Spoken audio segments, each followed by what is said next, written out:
Hello दोस्तों, आप सभी का आज के लेक्चर में स्वागत है। आज हम लोग चर्चा करेंगे संविधान के भाग एक, भाग दो और कुछ बेसिक सभी भागों का एक इंट्रोडक्शन टाइप से देखेंगे कि क्या क्या भाग में क्या क्या हमको पढ़ने को पड़ता है और किसमें क्या ज़्यादा इंपॉर्टेंट है। ठीक है, तो आज का लेक्चर बहुत इंपॉर्टेंट होने वाला है आपके लिए। तो चलिए स्टार्ट करते हैं। जो नए होंगे वो सब्सक्राइब कर लीजिए और टेलीग्राम चैनल से जुड़ जाइए। ठीक है, तो चलिए पहले भाग देख लेते हैं, कितने भाग है हमारे संविधान में। भाग को समझो, चैप्टर कोई एक बुक है। मैं तो पहले ही क्लास में आपको बोला हूँ कि हमारा संविधान क्या है, हमारे लिए एक बुक है बस और कुछ नहीं। हम इसको अगर बुक मान के पढ़ेंगे तो हमें संविधान कभी भी कठिन नहीं लगेगी। ठीक, तो संविधान क्या है, हमारा एक बुक है। और उस बुक में हमारा जो पहला चैप्टर है, सॉरी हमारे जो कितने चैप्टर हैं उसमें चैप्टर हैं टोटल आपके 22। ठीक है, अब चलो देखते हैं। तो पहला चैप्टर में क्या है, भाग एक। ठीक है, ये टेबल में बना दिया था। इसमें भाग है, विषय है और अनुच्छेद कहाँ से कहाँ तक। ये वैसे आप लोग को जनरली किसी बुक में मिल जाएगा, कोई बड़ा चीज नहीं है, आप लोग लिख सकते हैं। ठीक, तो चलिए देखते हैं। भाग एक। एक में देखो, सबसे पहले बात तो थोड़ा इसको मैं याद भी करा दूंगा आप लोग को, फ्री के लिए इंपॉर्टेंट है। और ये मेरा जो क्लास है ये क्योंकि फ्री में ज्यादा पूछा जाता है, इसलिए हम लोग फ्री के फैक्ट ज्यादा रिवीजन करेंगे और मेंस पॉइंट वैसे आप समझ जाएंगे इसको, कोई कठिन नहीं चीज पड़े। ठीक है, भाग एक। देखो पहले नंबर पे जब आती है कोई भी चीज तो अब हम किसकी बात करते हैं, हम अपने राज्य, हम अपने क्षेत्रफल की बात करते हैं। ठीक है, संघ एवं इसका क्षेत्रफल। अब यहीं पर थोड़ा सोचना, अनुसूची नंबर जो एक था वो क्या बोलता था, वो बोलता था राज्य और यूटी, संघ शासित प्रदेश। ठीक, यहीं पर अनुसूची कभी होगा, ये देखो मैं रिवीजन करा देता हूँ। पहली अनुसूची क्या है, राज्य और संघ राज्य क्षेत्र। राज्य स्टेट और यूटी इसकी बात करता है। ठीक है, और इसमें अंतर ये है कि हम यहाँ पर संघ यानी कि पूरा जो देश है हमारा उसकी बात कर रहे हैं और क्षेत्रफल या राज्य, केंद्र शासित राज्य ऐसा नहीं है। ठीक है, ये याद करने के लिए याद रखना। एक कौन है हमारे लिए, सबसे प्रथम में कौन रहेगा, हमारा देश रहेगा। ठीक है, तो संघ और उसका क्षेत्रफल हमारा पहला नंबर याद रहेगा, जो नए बच्चे उनके लिए, क्योंकि पुराने तो डरे हुए। तो एक से चार अपना क्या है, अनुच्छेद। ठीक है, भारत में चार धाम है तो भारत एक से चार तक रखेगा, ऐसा कुछ भी याद कर बन जाता है। चार दिशाएं हैं ऐसे जो है ना, एक से चार।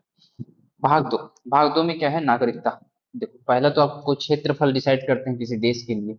ठीक है, तो क्षेत्रफल नंबर वन में हो गया। अब वहां पर क्षेत्रफल के बाद वहां के लोगों को बसाओगे तब तो काम का है। इसको मैं पूरा एक ट्रिक से बताऊंगा कि आप कैसे भागों को याद कर सकते हैं, कंफ्यूजन नहीं होगा। ठीक है, नए बच्चों के लिए बहुत हेल्पफुल होगा। तो पहला क्या है, पहला ये है कि भाई कोई देश का हम कोई देश निर्माण कर रहे हैं तो सबसे पहले उसका क्षेत्रफल डिसाइड करेंगे। तो भाग एक में क्या किया, क्षेत्रफल डिसाइड कर दिया। ठीक, अब भाग दो में क्षेत्रफल डिसाइड करने के बाद वहाँ लोगों को बसाओगे तब तो वहां पर क्या नागरिकता लाएंगे, तो नागरिक लाएंगे मतलब नागरिकता। तो भाग दो में क्या है भाई, नागरिकता। ये कौन से कौन है, ये है 5 से 11, 5 से 11। ठीक है, भाग दो जो है नागरिकता 5 से 11। ठीक, इसके बाद फिर आता है आपका भाग तीन। भाग तीन में क्या है, तीन में वैसे भी तीन वर्ड वाला रहेगा, तो कौन सा है, मौलिक। मौलिक अधिकार। अब कोई भी जैसे देश में हम क्षेत्रफल डिसाइड कर ले, वहां लोगों को बसा भी दे, तो लोगों को कुछ अधिकार दोगे कि हाँ तुम लोग यहाँ रहते हो तो तुम्हें ये अधिकार है। अधिकार के बाद क्या दोगे उनको, कुछ ना कुछ आप एक कर्तव्य दोगे। अधिकार के साथ क्या दोगे, कर्तव्य दोगे कि तुम्हें कुछ ना कुछ कर्तव्य है। ठीक, तो ये ऐसे सीक्वेंस से हम लोग पढ़ते जाएंगे, लास्ट में एक कहानी टेप बन जाएगा, उसको मैं रिवाइज भी करा दूंगा। ठीक है, अभी समझा समझते चलो। तो कोई क्षेत्रफल, देश का क्षेत्रफल दिखता है कि एक में, दो में नागरिकता ले आए, तीन में उनको कुछ अधिकार दिए, मौलिक अधिकार तीन में है। 12 से 35, 12 से 35।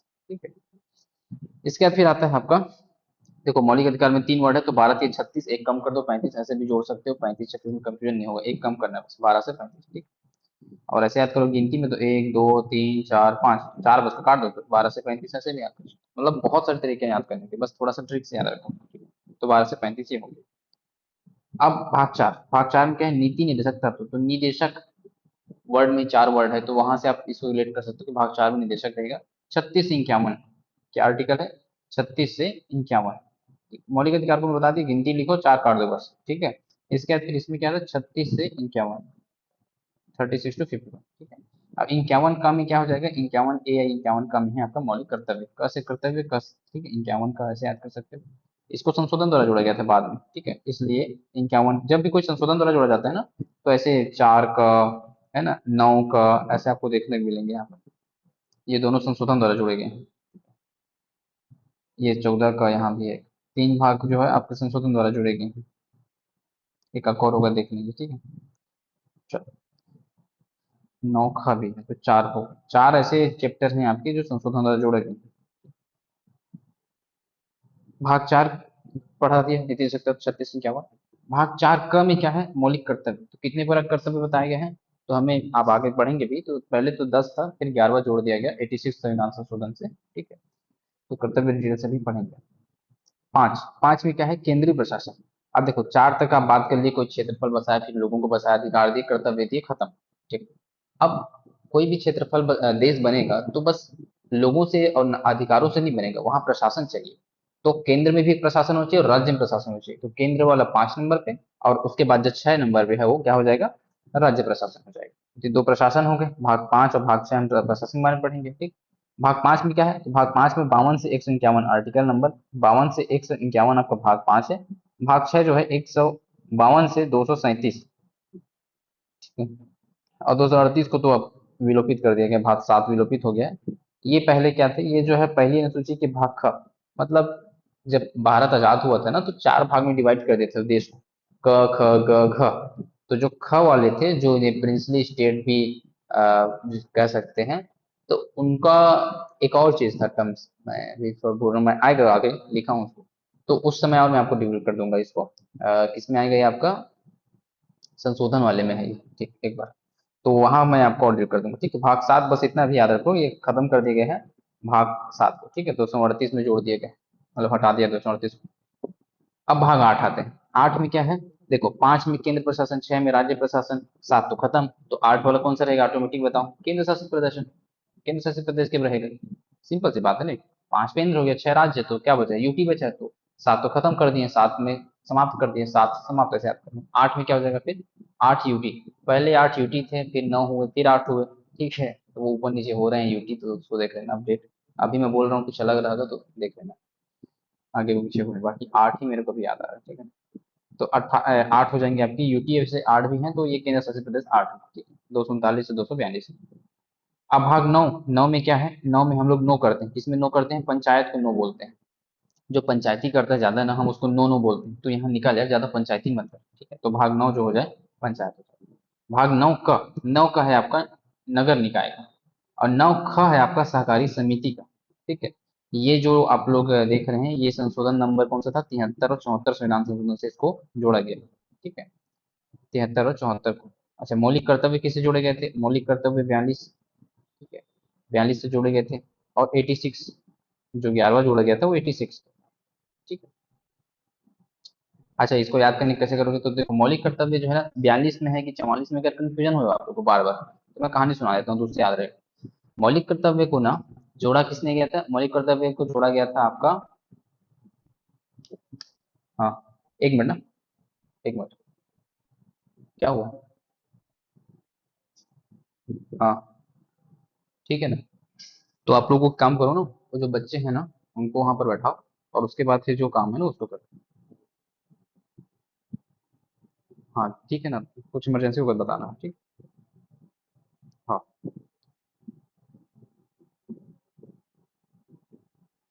ओके,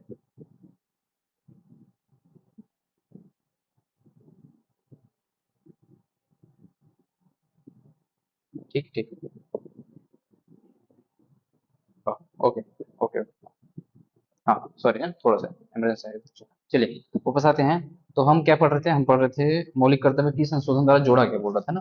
देखो ये क्या हुआ था, ये 42वें संविधान संशोधन द्वारा जोड़ा गया था मौलिक कर्तव्य को, साधारण समिति की सिफारिश थी, इसको ऑडिट से पढ़ेंगे, बस बैकग्राउंड सुना रहा हूँ।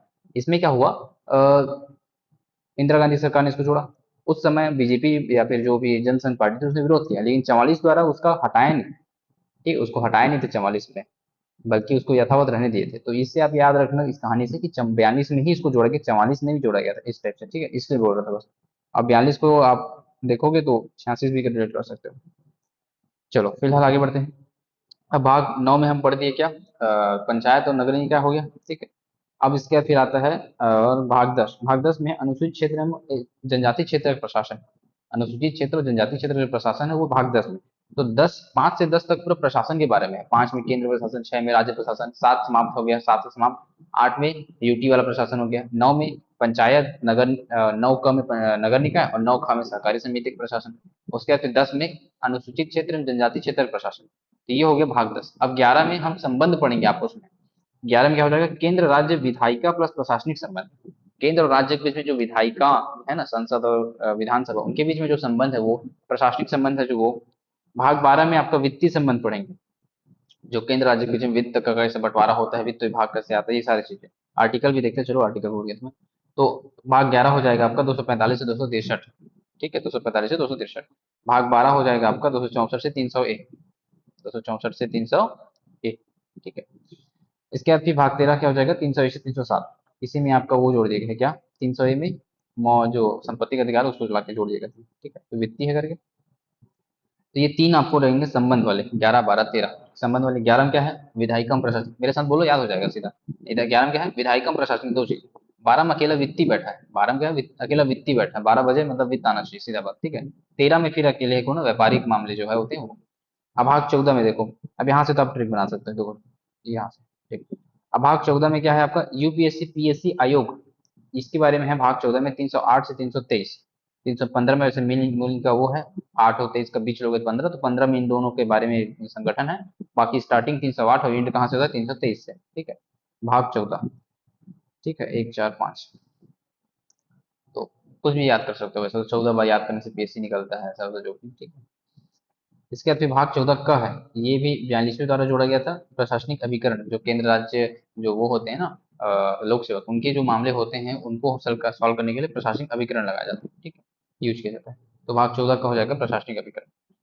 भाग 15 हो जाएगा आपका निर्वाचन। 15 में क्या हो जाएगा, निर्वाचन, 324 से 329 के बीच में। ठीक है। भाग 16 में S T S C OBC आयोग, और 330 से 342 है। देखो 16 में जनरली स वर्ड आ रहा है तो स से हम लोग रिलेट कर देते हैं, एस, एस को आ जाएगा S T S C OBC ऐसा कर। ठीक है, तो 16 हो जाएगा। भाग 15 फिर से वापस कर दीजिएगा, बोलो 15 में निर्वाचन है, प न द्र फ, तो न से आ जाएगा निर्वाचन ऐसा। ठीक है, न से निर्वाचन, स से आपका S T S C OBC आयोग। फिर भाग 17 राजभाषा आयोग है। 17 में क्या है, राजभाषा आयोग। देखो 17 खतरा, तो खतरा क्या रहेगी भाई, आप अगर कहीं जाओ रहे और भाषा आपको नहीं पता रहेगा, आपके लिए खतरा हो जाएगा। तो राजभाषा आपको पता होनी चाहिए। भाग 17 खतरा हो जाएगा कहाँ, 393 से 351 के बीच। ठीक है, 343। देखो 143 तो बोलते ही होगे, सुनी होगे, तो 1 को हटा के 3 कर लो। 143 किसी भाषा में बोलते होगे ना, तो 343 भाषा का ऐसे याद कर लो, याद हो जाएगा। ठीक। 18 में आपातकाल, अ से 18, अ से आपातकाल, ये तो सिंपल है। अब कहाँ से स्टार्ट है, 352 से 360 तक। ठीक है, 52 56 60 ऐसे तीन जो आपातकाल है उसका वर्णन है। ठीक है। ताश में कितने पत्ते होते हैं, 52 पत्ते होते हैं, तो 52 को यहाँ से लाट के आता है। 300 याद रहेगा, 300 कभी नहीं हो। 52 है कि 51 है कि 53 है, ऐसे करते हुए। तो 52 पत्ते होते हैं ताश में। ताश के लोगे तो आपातकाल हो जाएगा तुम लोगों के लिए। तो कोई आगे पकड़ ले तो फिर आपातकाल हो गया ऐसे। ठीक है। 19 में हो जाएगा प्रकरण, इसमें राष्ट्रपति, राज्यपाल और राज्य प्रमुख जो होते हैं विदेश के दूसरे देशों के, उनका कुछ संरक्षण के बारे में बताया गया। जैसे आप एक दो मैं बता रहा हूँ, जैसे भाई उनको हम डायरेक्ट गिरफ्तार नहीं कर सकते, उसके लिए आपको दंडिक कार्रवाई कर ही नहीं सकते, सिविल कार्रवाई के लिए भी 2 महीने पहले की सूचना देनी पड़ती है। तो ये सारी चीजें, अपने कर्तव्यों के प्रति न्यायालय में उत्तरदायी नहीं होते लोग। तो ये कुछ कुछ विषय से दिखा रहे हैं वो 19 में। 20 में है संविधान संशोधन। 20 में क्या है, संशोधन। ठीक है, 20 बार शोधन कर रहे हैं संविधान का। 368 में है। 21 में क्या हो जाएगा, संक्रमण कालीन उपबंध एवं विशेष उपबंध, इसमें 369 से 392। 370 जम्मू कश्मीर वाला था जो खत्म किया गया, वो इसी में था। ठीक है, संक्रमण कालीन उपबंध मतलब कोई विशेष समय के लिए इसे दस्त रखा गया और कुछ। 22 में क्या हो जाएगा, अनुवाद। 22 में क्या हो जाएगा, अनुवाद। दो दो। ठीक है, एक भाषा से दूसरे भाषा में गए, इसलिए दो दो 22। ठीक है, 393 से 395। तो ये मैंने आपको पूरा 22 भाषा के एक इंट्रोडक्शन टाइप से बता दिया कि क्या भाषा, किस चैप्टर में क्या पढ़ेंगे क्या नहीं पढ़ेंगे। ठीक है।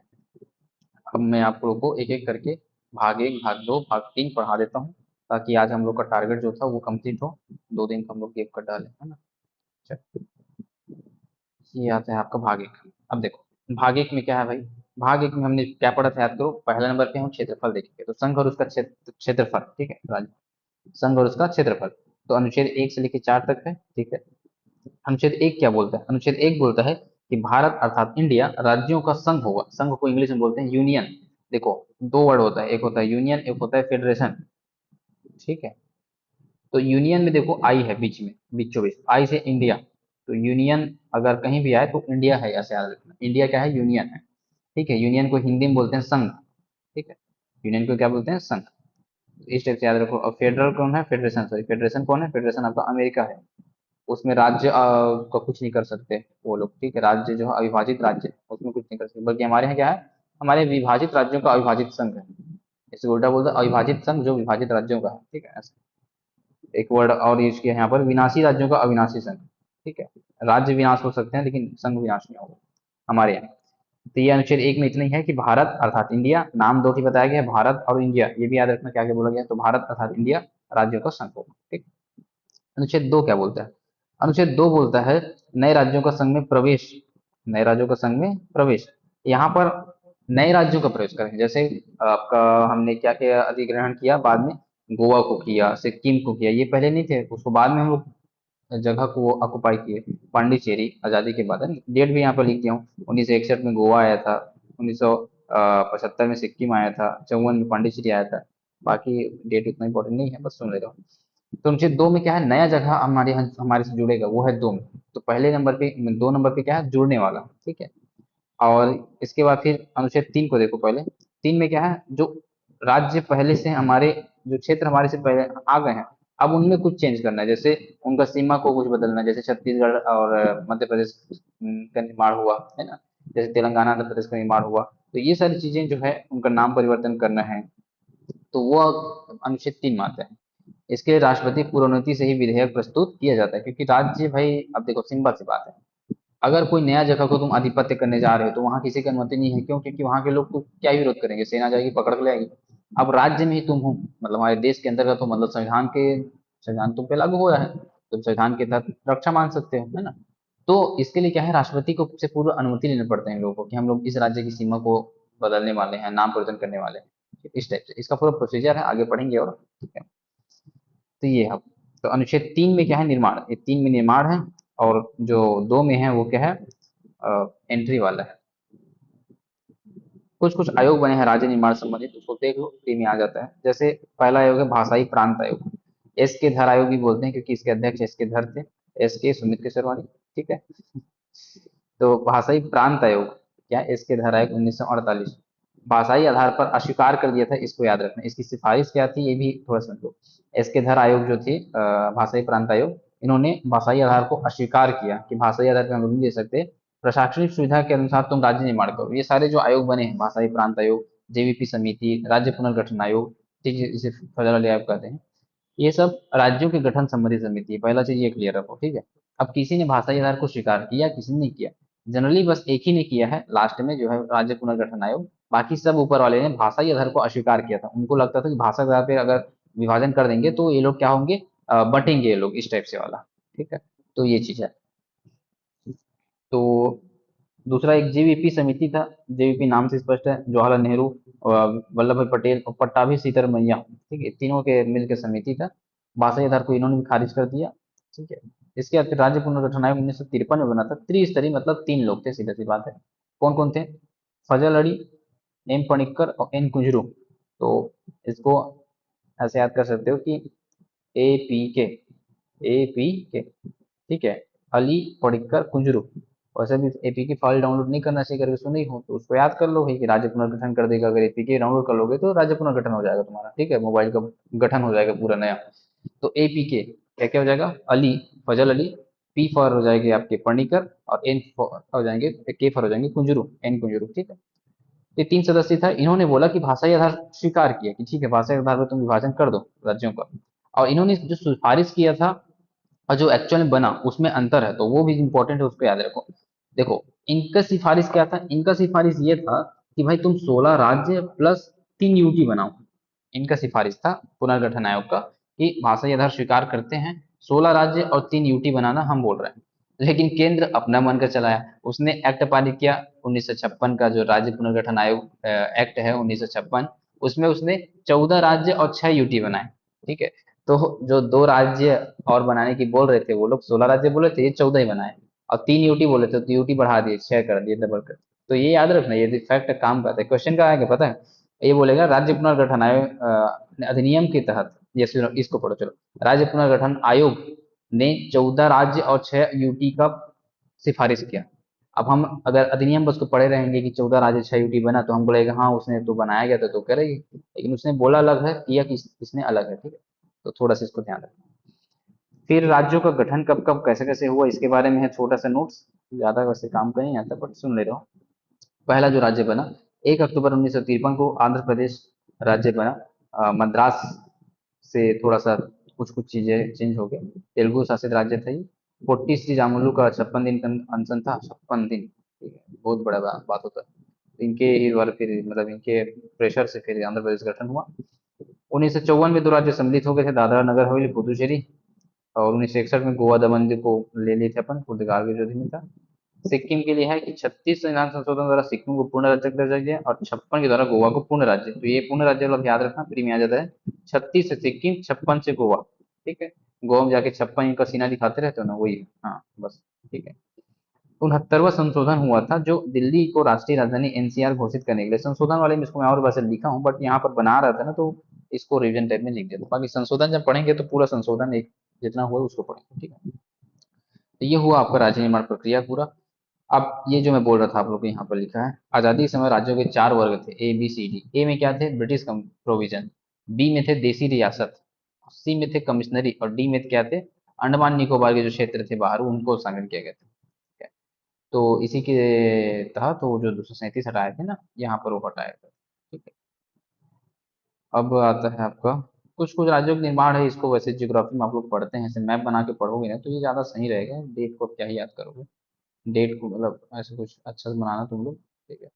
अब इसमें कौन कौन कब हुआ, जैसे 1953 में आंध्र हुआ था। 60 में फिर इधर वाले हैं, 60 में गुजरात और महाराष्ट्र इधर। 60 गुजरात महाराष्ट्र, ठीक है। 63 वाले इधर मिल जाएंगे आपको, नागालैंड यहाँ पर 63 में, 63 नागालैंड। फिर 66 में आपका हरियाणा और पंजाब, यहाँ जो बीच वाले भाग हैं वो 66 वाले हैं। तो अभी तीन टीम ऐसे याद करा दी, ये क्या है 60 वाले, लेफ्ट में 60 वाले हैं। इधर क्या है 63, नागालैंड 63 है। और ये 66 में कौन है, हरियाणा और आपका पंजाब, ठीक है। 71 में ही पर एक अकेला बना हिमाचल। 71 में कौन बना, हिमाचल, ठीक है। तो चलो याद है तो चलो। 60 में कौन कौन है, गुजरात महाराष्ट्र लेफ्ट साइड में है ना। 63 में नागालैंड। 66 में कौन हो जाएगा आपका, हरियाणा पंजाब। डबल सिक्स है ना, तो पंजाबी लोग रहेंगे, ऐसे याद कर लेंगे, इससे याद हो जाएगा। 60 60 है तो 60 में गुजराती याद कर लो, गुजरात से फिर आप वहीं पर बगल में बना देना गुजरात और महाराष्ट्र को, ठीक है। और 6 3 है तो ऐसे 6 और 3, तो ये सांप टाइप नहीं दिख रहा है, नाक टाइप 6 और ये 3, नाक टाइप दिख रहा है ना। हाँ तो ये नागालैंड ऐसे, ठीक है। 66 आपका पंजाब हरियाणा, तो डबल सिक्स है मतलब कि दोनों साइड तो क्या है, 6 6 किलो का बाहुबली है, ऐसे जो कुछ भी याद कर लो, डोले सोले हैं 6 इनके पंजाबियों का, ठीक है। तो ये हो जाएगा आपका 66। वैसे ही आप 71 में हिमाचल प्रदेश है। फिर 72 में तीन है, क्या क्या है, मणिपुर त्रिपुरा और मेघालय। ये जो इधर वाले जो एरिया है इसमें यहाँ पर मणिपुर त्रिपुरा और मेघालय, ठीक है। मणिपुर त्रिपुरा और मेघालय इधर 72 में। 75 में सिक्किम है। 87 में एक मिजोरम हो जाएगा और अरुणाचल, ठीक है। मजा मार रहे हैं 87 में। गोवा भी आ जाएगा इधर 87 में, गोवा में, ठीक है। छत्तीसगढ़ फिर इधर नया तो आपको याद ही रहता है, छत्तीसगढ़ उत्तराखंड और झारखंड वो 2000, तेलंगाना 2014, बस, ठीक है। अब देखो इधर जो 562 रियासत थे उनमें से कश्मीर, जूनागढ़ और हैदराबाद बाद में विलय हुए थे, तो ये मैप बस में बना दिया था यहाँ पर, ठीक है। तो आप लोग भी इस टाइप से बना के कर सकते हैं। ये पेज तो स्कैन ठीक से नहीं हुआ है, बस ये भाग 2 पहले पढ़ लो। भाग 1 हो गया, अब भाग 2 कर लो, ज्यादा टाइम होगा तो आज इतने पढ़ेंगे, भाग 3 कल पढ़ लेंगे, ठीक।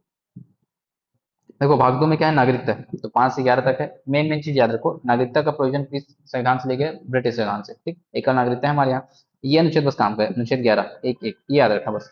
11 में क्या है, संसद को अधिकार है नागरिकता संबंधी कानून बनाने का, बस इतना याद रखो, बाकी दुनिया छोड़ो, ठीक है। संसद जो है कानून बना सकती है नागरिकता संबंधी मामले में, गृह मंत्रालय के अधीन आता है नागरिकता का मामला, ठीक है।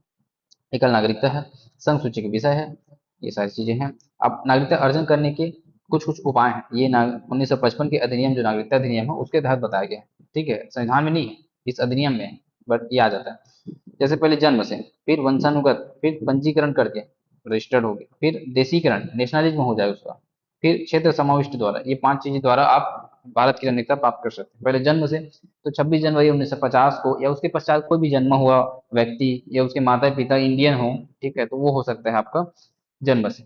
वंशानुगत वही डेट है 26 जनवरी 1950। और बाहर जन्मा भी व्यक्ति हो सकता है, लेकिन अगर उसके माता पिता घर मतलब देश के नागरिक हो। पंजीकरण तो आवेदन के पूर्व 7 वर्षों से निवासरत हो भारतीय मूल के व्यक्ति को ये दिया जाता है, ठीक है, पंजीकरण वाला। देशीकरण, देशी से 10, 10 वर्ष से निवास करता हो भारत में, और फिर वो अपने देश की नागरिकता त्याग कर जब आ जाता है यहाँ पर प्रवासी विदेशी, तो यहाँ पर रखा जाता है उसको। क्षेत्र समाविष्टि किसी नए जगह को मिला दे, जैसे हम लोग पीओके मिला देंगे तो वहाँ के लोग हमारे नागरिक, आप स्वतः नागरिक हो जाएंगे। ये 5 चीजें हैं, कभी मेंस में भी काम आ जाता है, इसलिए इसको याद रखना। 5 चीजें, जन्म है, वंश है, फिर 2 चीजें रजिस्टर वाली, नागरिकता, देशीकरण और पंजीकरण, और एक आपको हो जाएगा क्षेत्र समाविष्टि। ठीक है, ऐसे याद करो। समाप्ति कैसे होगा? खुद त्याग दो, या दूसरे देश की नागरिकता ग्रहण कर लो, जिसे परिवर्तन कहते हैं। ठीक है, उसके या फिर तुमको वंचित किया जाता है, डिसमिस किया जाता है, अगर तुम भारत देश के विरोधी तरीके से काम करोगे, देश विद्रोही काम करोगे, फर्जी तरीके से नागरिकता प्राप्त किए होगे, संविधान का आंदोलन करोगे तब। ठीक है, कुछ कुछ वर्ड हैं बस जान लो। एनआरआई क्या होता है? Non residential Indian. ठीक है, जो अप्रवासी भारतीय जिसे बोलते हैं, जो भारतीय नागरिक होते हैं बट भारत में नहीं रहते, बाहर रहते हैं। ठीक है। PIO, person of Indian origin, भारतीय मूल के निवासी, मतलब भारत में जन्म है लेकिन अन्य देश के वर्तमान में नागरिक हैं, वो है पीआईओ, भारतीय मूल के नागरिक। और ओसीआई, और ओवरसीज सिटीजन ऑफ इंडिया, विदेशी भारतीय नागरिक, भारत में जन्म जरूरी होना चाहिए बट अब अन्य देश के नागरिक है। ठीक है, थोड़ा थोड़ा टेक्निकल अंतर है, बाकी सब बस। प्रवासी भारतीयों को कुछ अधिकार दिया गया था, उनमें क्या क्या अधिकार था? तो भारत की विदेशी नागरिकता बोल सकते हैं प्रवासी भारतीय नागरिकता को, उनको कुछ कुछ सीमित अधिकार, जैसे आर्थिक, वित्तीय, शैक्षणिक, ये सब सुविधा, आजन्म वीजा, ये सब दिया, बट कृषि बागवानी हेतु जमीन खरीदने का अधिकार नहीं दिया गया था, इसको याद रखना। ठीक है, वोट नहीं दे सकते, सार्वजनिक पद धारण नहीं कर सकते, चुनाव नहीं लड़ सकते, बस आओ खाओ पियो रहो, आजीवन वीजा है, समय सीमा रही, आवास है, बस इतनी सुविधा है। ठीक है, भारत, पाकिस्तान, बांग्लादेश के लोग पात्र नहीं होते भी है। सितंबर 2000 में दोहरी नागरिकता प्रदान करने तो एक उच्च स्तरीय समिति बनी थी, एल एम सिंघवी समिति, बस सुन ले रहा हूँ, कभी काम आ जाता है। ये अनुच्छेद उतना काम करने से छोड़ दे रहा हूँ, उन आपको अनुच्छेद 11 बस याद रखना, उसमें हमने संसद को अधिकार दिया नागरिकता संबंधित कानून बनाने का। ठीक, अब भाग 3 पढ़ेंगे कल की वीडियो में। आप तब तक के लिए आप लोग बढ़िया रिविजन कर लीजिए, ऐसे ही पढ़ते रहेंगे अच्छे से मजे से, तो आगे बढ़ते रहेंगे, फिर क्या टेंशन है ना। चलिए, टेक केयर।